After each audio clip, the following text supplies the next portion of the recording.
और इस नाम के बड़े अजीब-व-गरीब फ़वाइद हैं। जहाँ तक जो है वो पहले फ़ायदा का ताल्लुक़ है, इसका एक फ़ायदा ये है कि अगर कोई शख्स चाहता है कि मेरे काम जो बिगड़े ना करें, बहुत से लोग हैं जिनके काम बिगड़ जाते हैं, होते होते रुक जाते हैं, ऐन मंजिल पे पहुँचते हैं फिर एकदम ढह जाते हैं और कोई कल सीधी नहीं है, ये हालत होती है। उसके लिए इसमें बड़ी तासीर है। उसके लिए 411 मरतबा रोज़ाना ये पढ़ा जाए, अव्वल आखिर 200 मरतबा दुरूद शरीफ के साथ।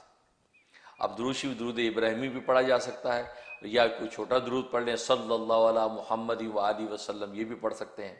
तो 200 मरतबा दुरूद पढ़ें और 411 मरतबा ये पढ़ें। कोई एक वक्त मुकर्रर कर रहे हैं कि एक इस नमाज के बाद मैंने पढ़ना, फिर उसी के बाद पढ़ता रहे।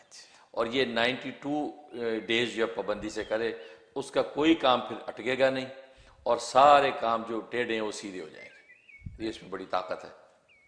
और दूसरी इसके अंदर तासीर है कि अगर कोई तकवे वाला बनना चाहता है, नेक साले बनना चाहता है, या वालिदैन चाहते हैं कि औलाद नेक साले बन जाए, या ये कि बीवी चाहती शौहर जो वो नेक साले हो जाए, कोई भी रिश्ता, तो उसके लिए इसमें बड़ी तासीर है। ये 41 मरतबा रोज़ाना पढ़ के किसी खाने पीने की चीज़ पे दम करके उस मुतल्लका शख्स को खिलाते रहें। अगर खिलाना मुमकिन नहीं है तो तसव्वुर में उसके ऊपर दम करते रहें, या उसके कपड़े वगैरह क्लोजेट में टंगे हुए तो उनके ऊपर पानी छिड़कते रहें। और ये 71 डेज पाबंदी से कर लें, इंशाअल्लाह अल्लाह तबारक व तआला उसके दिल को मुत्तकी कर देते हैं। सुभान अल्लाह, बहुत ज़बरदस्त फ़ायदा। और एक फ़ायदा इसका ये है कि अगर जो इंसान जो है वो ये चाहता है कि अल्लाह तबारक व तआला की ख़ास रहमतें मुझ पर जो है वो नाजिल हों और हर वक्त अल्लाह की रहमतों के मज़े उड़ाऊँ और किसी किस्म की कोई जो है वो परेशानी और टेंशन ना आए, उसके लिए तहज्जुद के वक़्त में 2000 मरतबा इसका वर्द करें। या अजीज़ू या अजीज़ू या अजीज़ू के साथ 2000 मरतबा करें, अव्वल आखिर 11 मरतबा दुरूद शरीफ। तो इंशाअल्लाह ऐसी मुजर्रब इसके अंदर तासीर है कि इंसान पर अल्लाह की ख़ास रहमत शामिल हाल रहेगी और कभी उसकी रहमत से बाहर नहीं होगा। और ये 41 डेज़ पाबंदी से कर ले और हमेशा ताहयात करके इसको जारी रखे, तो ज़ाहिर है वो और उसकी नस्लें सबकी नीयत कर ले, सब अल्लाह की रहमतों में इंशाअल्लाह गोते लगाएंगे। ये इसके अंदर फ़ायदा।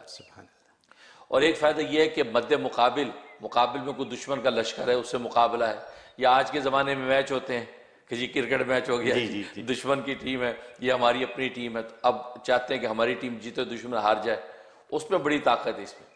वो ये है कि दुश्मन और वो दोस्त दोनों टीमें आमने सामने लश्कर हैं, तो दुश्मन की टीम की तरफ शहादत की उंगली से यूं इशारा करे या हाथ से यूं इशारा करे, ऊपर से नीचे गिरा रहा है, यूं इशारा करे और इशारा करके 70 मरतबा इसका विर्द करे। बस 70 मरतबा पढ़े, अव्वल आखिर 11 मरतबा दुरूद शरीफ पढ़ के उस दुश्मन की टीम की तरफ जोर से 3 दफ़ा फूंक दे, वो हार जाएगी, वो शिकस्त हो जाएगी उस लश्कर। और आज के ज़रा लश्करों को तो वक्त नहीं है, लेकिन आज के लिए मैच होते हैं दुनिया में, तो उसका तजर्बा करके देखिए, बहुत ज़बरदस्त तासीर है।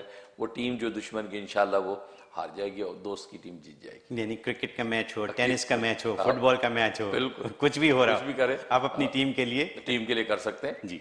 यहाँ पर भी होती है बास्केटबॉल के मैच होते हैं, यहाँ भी लोगों ने अपने अपने बनाई हुई होती है कि हमारी महबूब टीम है जी, ऐसे ही तो ये कर सकते हैं। तो ये इसमें बड़ी तासीर है, ये कर सकते हैं। उसके अलावा किसी अदालत के अंदर पेशी है, या बॉस बड़ा खड़ूस किस्म का आदमी है, या किसी ऐसे आदमी से मुलाकात है, यार बड़ा गुस्से का तेज़ है, क्या करें, तो 40 मरतबा इसका विर्द करके अपने ऊपर दम करें और सारे रास्ते या अजीज़ू का विर्द करते हुए जाएं। इंशाअल्लाह उसके सामने जाएंगे तो वह हाकिम जो भी है वो मेहरबान हो जाएगा। ये ज़बरदस्त तासीर, बहुत बड़ी बात है। हाँ, इसी तरीके से बीवी को डर है, शौहर जो घर आएगा तो नाराज़ होगा, ये घर में ये सिचुएशन पैदा हो गई, क्या करूं, तो बीवी या अजीज़ू 40 मरतबा घर पे पढ़ के अपने ऊपर दम कर ले, इंशाअल्लाह घर आएगा, भले ऑड सिचुएशन है लेकिन वो मेहरबान रहेगा, घर में कोई बदमज़गी पैदा नहीं होगी, दिल नरम रहेगा।